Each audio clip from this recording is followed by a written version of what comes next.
This is Bijoy P Pulipra, advocate representing Artis Law House, and we are corporate law firm specializing in commercial, corporate, insolvency and competition laws. Through this video blog, we are planning to enlighten you on certain aspects of the Insolvency and Bankruptcy Code, specifically with respect to the landmark judgments of the Honorable Supreme Court of India. Today, in this presentation, I am taking you through the reportable judgment of the Honorable Apex Court in Pioneer Urban Infrastructure Limited versus Union of India, where the Honorable Supreme Court had validated the constitutional validity of the amendment made to the IBC by inserting homebuyers or allottees under the real estate project as financial creditors under this code. Before getting into the basics of this particular judgment, I would like to give you a background on how this judgment or reasons for this judgment has evolved. As you are aware, the Insolvency and Bankruptcy Code 2016 was passed by the Parliament on 28th May 2016 and it got effect from December 2016. Further to the filing of this, the promulgation of this particular act, several petitions were filed against real estate developers under the code by allottees who had entered into assured agreements or committed return agreements with the home buyers. The developer or the project developer will get a substantial portion of their total sales consideration upfront, and the developer undertook to pay a certain amount to the allottees on a monthly basis till the date of handing over the possession of the project to the home buyers. National Company Law Appellate Tribunal on 21st of July 2017 in Nikhil Mehta and Sons HUF versus AMR Infrastructure Limited held that the schemes assuring these returns had the commercial effect of borrowing and such allottees were held to be financial creditors under this code. This was the starting point of these issues.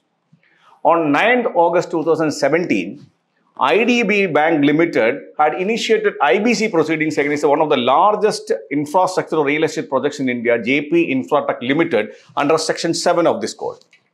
On 11th September 2017, the Apex Court in Chitra Sharma and others versus Union of India had passed an order appointing a representative of the home buyers to participate in the meeting of the Committee of Creditors. You may note that at that time, the concept of giving the membership in the Committee of Creditors was restricted only to the financial creditors, whereas the court had went ahead and given the permission to the representative of the home buyers to attend the COC. Another order was passed on 22nd November 2017 by the Honorable Apex Court in Bikram Chatterjee versus Union of India, passed an order simultaneously or substantially in line with the order of the Chitra Sharma. Based on the above orders, Insolvency Law Committee suggested certain amendments to the code recommending the allottees of the real estate project as financial creditors. So that was a recommendation by the committee or the Insolvency Law Committee, which has resulted into an ordinance on 6th June 2018. Based on that committee report, IBC Amendment Ordinance 2018 was promulgated, by which major 3 amendments were made to the code with respect to the allottees of the real estate project. One was amendment to Section 5, subsection 8, clause F of the code, which is inserting an explanation to the definition of the financial debt. Another section was inserted was 21(6)(a), subsection B, which is actually permitting an authorized representatives of the home buyers into the Committee of Creditors. And other one was Section 25(a) with respect to the rights and responsibilities of the or duties of the authorized representatives. So these provisions challenged before the code was obviously Section 5, subsection 8, clause F, which is an explanation, which is inserted in the form of an explanation. I will read out that particular clause for the information of the audience. Any amount, clause F reads as like this: any amount raised under any other transaction, including any forward sale or purchase agreement, having the commercial effect of borrowing. So there is a borrowing which is having the commercial effect, and that transaction is also coming under the definition of the financial debt. An explanation has been added to this subclause to this ordinance, stating that any amount raised from an allottee under a real estate project shall be deemed to be an amount having a commercial effect of borrowing. So, term allottee and real estate project is the matters which is the paragraphs or the words which we need to consider. the expressions allotee and real estate project shall have the meaning respectively assigned to under section 2 subclause D and ZN of the RERA Act 2016. And another provision which is challenged by the Honorable Supreme Court with respect to the constitutional validity is section 21(6)(a) clause B and section 25(a) which I had mentioned before. So there are major bone of contention raised by the petitioners who are questioning the validity of these particular amendments was that one is that they were questioning the treatment of allottees as financial creditors, stating that it is violating Article 14 of the Constitution, basically on the two grounds. One is that it is actually treating unequals equally and therefore discriminatory under the Article 14, and there is no intelligible differentia between these financial creditors and homebuyers. And there is no nexus to this amendment with the objects sought to be achieved by the court. These were the two major challenges.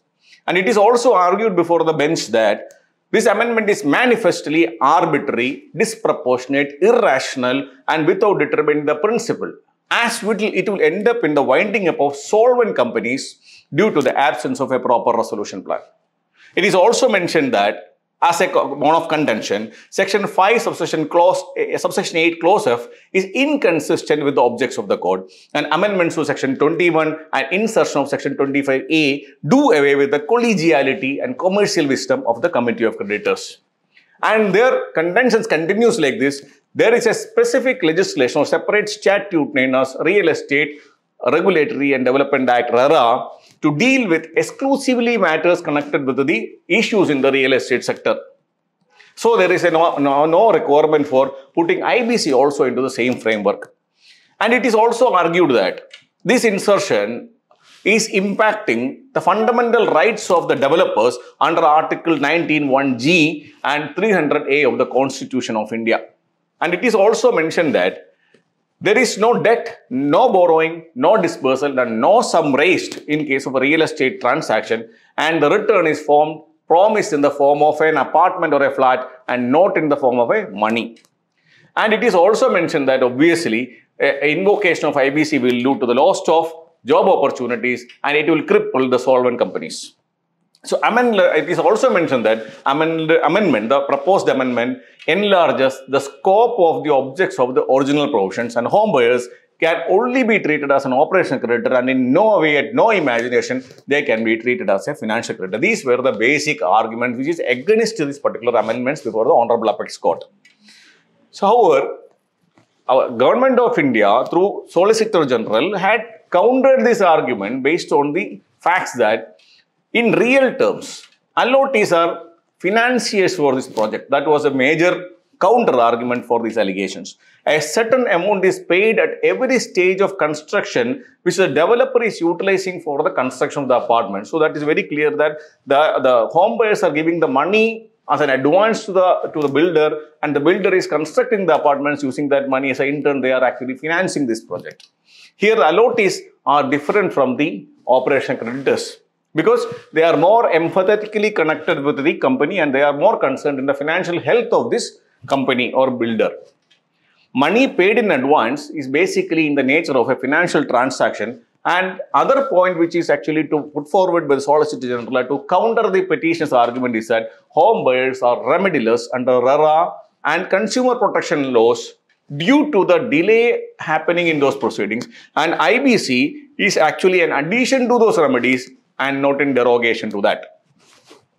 And court heard both the sides and observed that legislature must be given a free play when it comes to the economic legislation. Apart from the constitutionality of these provisions, legislative judgment must be given a certain degree of deterrence by the court. These are the observations of the court. The Apex Court had gone into detail about the intent of the legislature for making such amendments. Court noted the recommendations of the committee which led to the amendment. And major recommendations are there is a significant confusion regarding the status of the home buyers as creditors. It is in the Insolvency Law Committee report observations. The court is noted in the judgment as part of the observation. The Insolvency Law Committee in the report observed that multiple judgments have categorized the homebuyers neither as a financial creditor nor as an operational creditor, and due to the non-categorization, the homebuyers were left into trouble as they could not initiate corporate insolvency resolution process.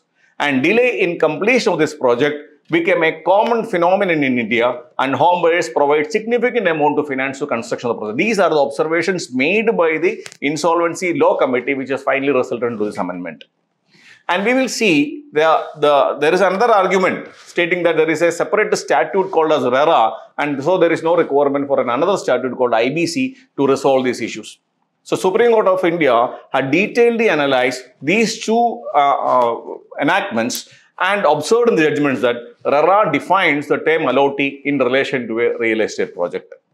Rera was brought into force in 1st May 2016. So, these two enactments came actually simultaneously, and rera mainly deals with registration of real estate projects and real estate agents, functions and duties of the promoters, defines rights and duties of the allottees, deals with the recovery of the interest or penalty or compensation and enforcement of the order's status quo.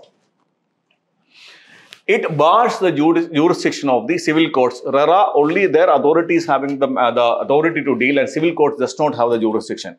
And RERA mandates a deposit of 70% of the amount realized for a project from the allottees in a separate account. And registration is guaranteed only for a bona fide promoter. And if in case of RERA, if the builder or a promoter fails to complete the project, he must return the amount received along with the interest. Allottee, that is a home buyer, is entitled to claim possession of the apartment, plot or building or refund the amount paid along with the interest. These all are the privileges or rights given to an allottee from the RERA. An aggrieved person, in case of RERA, may file a complaint before RERA authority, and RERA is have the effect of notwithstanding anything inconsistent contained in the law for the time being enforced. So, RERA is having a non-obstant clause also in it. Whereas, IBC under section 238 is also having a non-obstant clause which reads as under. Shall have effect, IBC shall have effect notwithstanding anything inconsistent therewith contained in any other law for the time being enforced, or instrument having effect by virtue of any such law. So, we will see the non-obstant clause in both these laws as observed by the Honorable Supreme Court of India. Non-obstant clause in RERA came into force in 1st May 2016. Non-obstant clause in IBC came into effect from 1st December 2016. New amendments to this IBC came into effect from 6th June 2018. Authorities in RERA came into effect from 1st May 2017.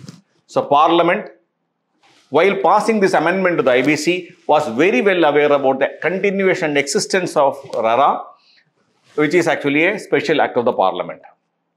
So, the question in front of the Honorable Supreme Court of India is that which non-obstant clause shall prevail?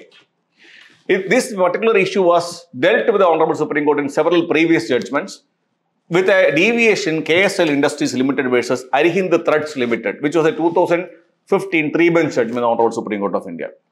In that, actually, the Honorable Supreme Court of India has analyzed the same situation in case of SICA, Sikh Industrial Company Special Provisions Act, and the relevancy of it over recovery of debts to the Banks and Financial Institutions Act 1993, as both these statutes also containing non-obstant clauses. The RDD Act deals with the recovery of debts due to the banks and makes the procedure of the recovery exclusive. The legislature intends that such an enactment coexists with other acts. Whether RDD Act deals with the recovery of the debts to the banks and makes the procedures recovery exclusive, as I mentioned. No intent for the legislature to annul or detract from the provisions of the other laws.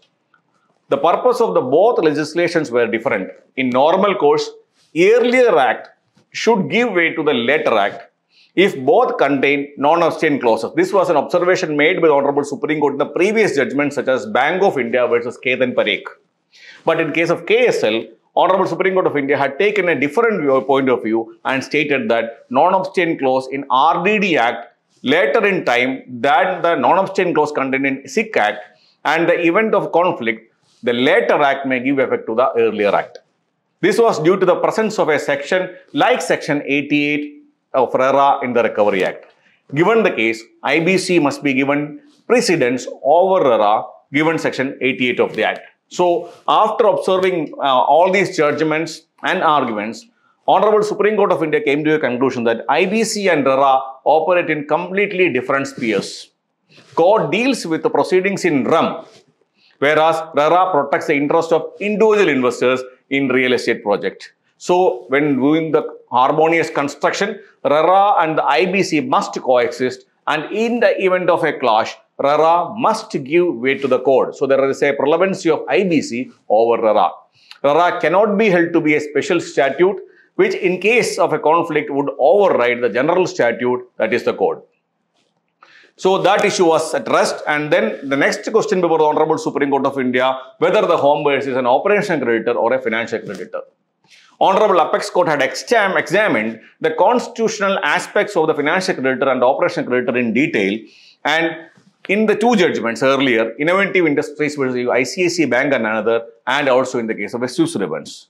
And Article 14 was under a challenge in this particular legislations for treating the financial creditors in a discriminatory manner. The court observed that IBC is an economic legislation and freedom must be given to the legislature to decide on the merits of these transactions, and referred Ramakrishna Dalmia versus Justice S.R. Tendulkar and State of Gujarat versus Sri Ambika Mills Limited, Ahmedabad, stating that legislature is free to recognize degrees of harm and confine its application to those cases where the need is deemed to be the clearest. So finally, the code is meant to be a recovery mechanism. It is a proceedings in REM, whereas RERA is a specific legislation meant to be an individual homeowner. And home buyers also, there is a challenge that home buyers are operational creditors. The court observed that home buyers are different from operational creditors. Developers develop the flat with the advance amount given by the home buyer. Unlike operational creditor, a home buyer is vitally concerned with the financial health of the corporate debtor. There is a consideration for the time value of the money for the advance given by the home buyer. So, code is a beneficial legislation to put the corporate debtor back into track, and allottees are vitally concerned in the financial health of the company. And applying the Sharo Banu versus Union of India 2017, it cannot be said that Section 5, Subsection 8, Clause F of the amendment is manifestly arbitrary. And the court came to the conclusion that amendment does not infringe the Article 14, Article 19, Clause 1G, read with Article 19.6 or 300A of the Constitution of India. RERA is to be read harmoniously with the code as amended by the Amendment Act, and remedies available to the allottees are therefore concurrent remedies, and such allottees being in a position of the civil position to avail remedies under the Consumer Protection Act, RERA, as well as triggering the code. Section 5, Subsection 8, Clause F appears in the code, being in a residuary provision always subsumed within the flats and apartments. So, I have clearly explained about the various aspects of these judgments and the reasons for arriving of the conclusion, which is upholding the validity of the amendments made to the IBC through Amendment Act. Thank you very much for patient listening.